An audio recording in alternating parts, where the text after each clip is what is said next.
Right this moment, you're older than you've ever been, and you're speeding towards death, like a mindfulness startup speeding towards Series A funding, or a white meditation guru speeding towards cultural appropriation, or Jared Kushner speeding towards jail time. For the most part, we try to avoid thoughts of our own mortality, but one podcast wants you to do just the opposite. The Adventures of Memento Mori helps its listeners get cozy with death in order to lead a fuller life.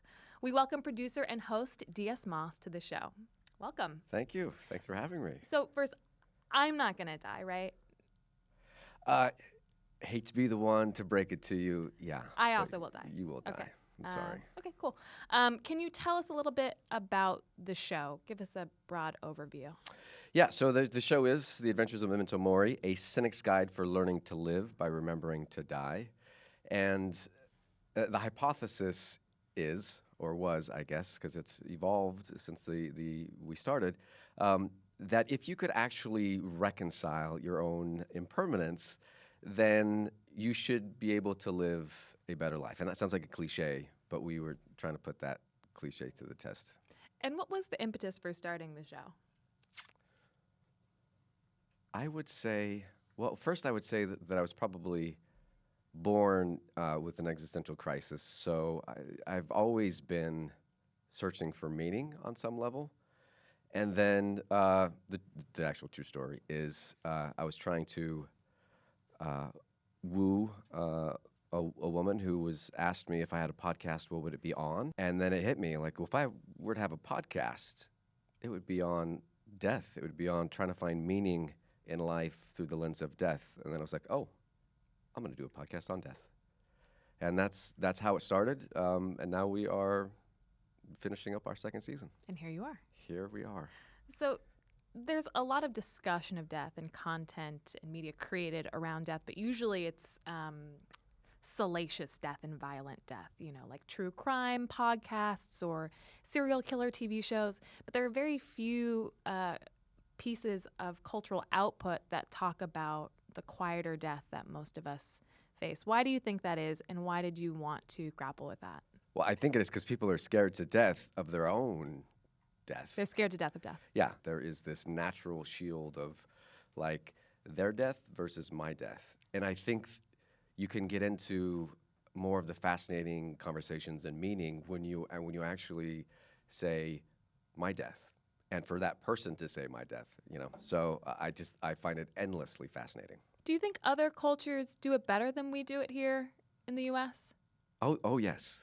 Oh, yes. I don't know what it is about America. A lot of things about America. So in the second half of season 2, we actually dive into death in America, where we go into the death penalty and consumerism/capitalism and see how death relates to that.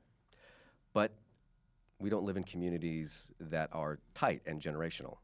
And so to have that tradition of, even a traditional dirge that you see in like Italy, like that, we don't have tradition. I think we're a country that has many traditions from other places, but as a tradition, like a village tradition, we just don't have that. Birth and death are sort of outsourced, and they happen in hospitals.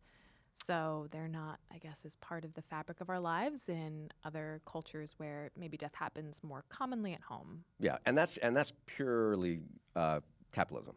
Turn of the 20th century, it was birth and death was something that happened in the home.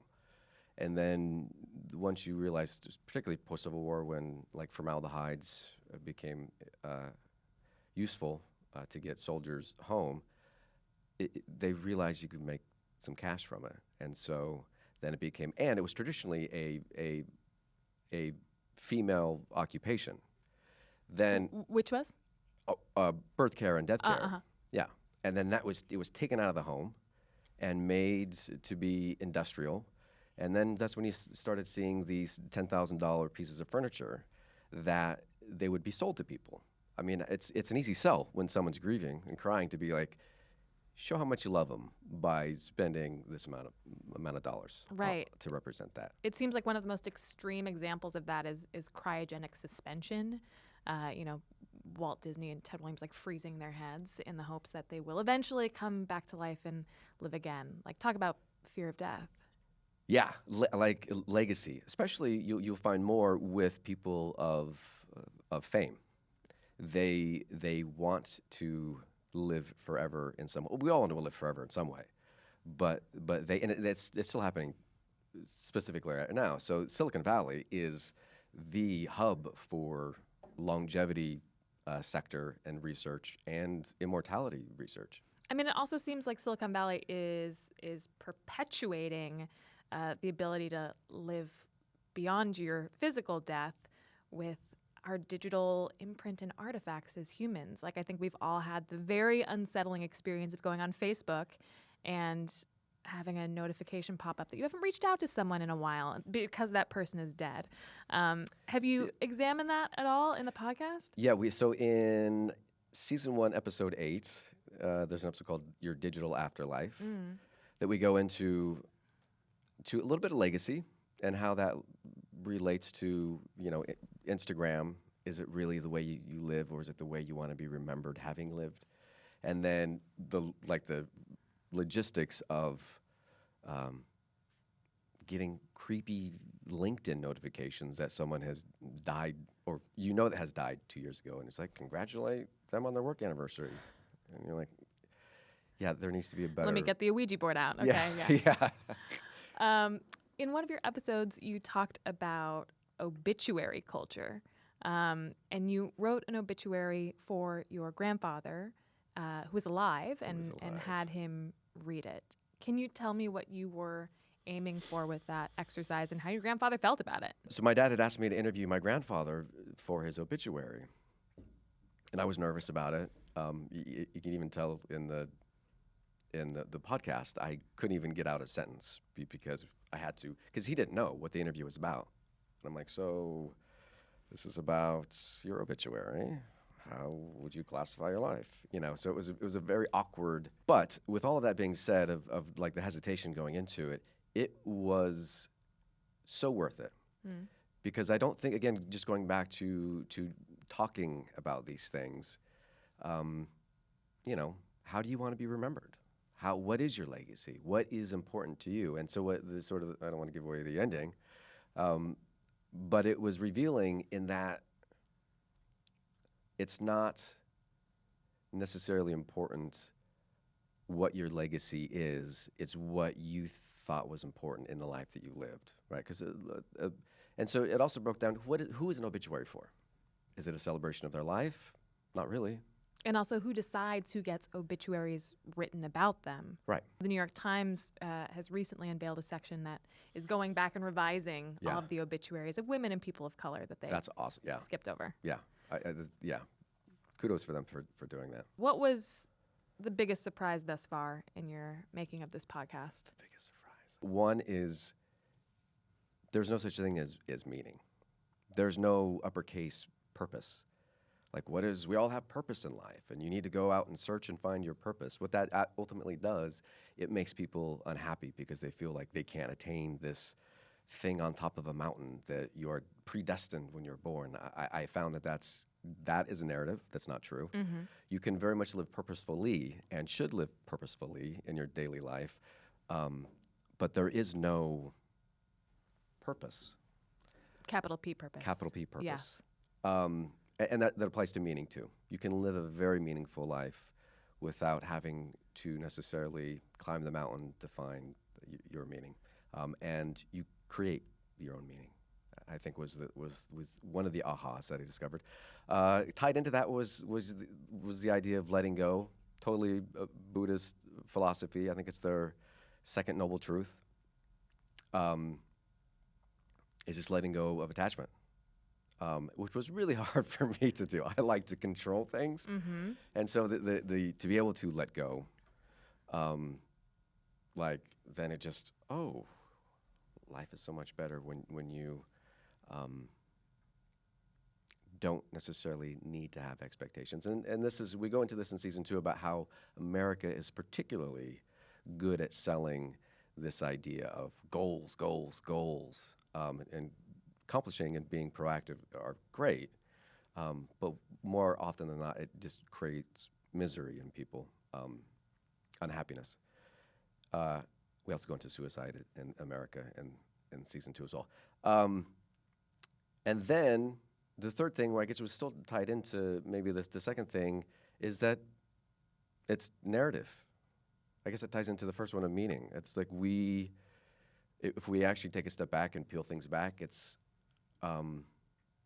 we've made this all up. Right. This is yeah. It's important to control the narrative of what happens between when you're born and when you die. Yeah. Yeah.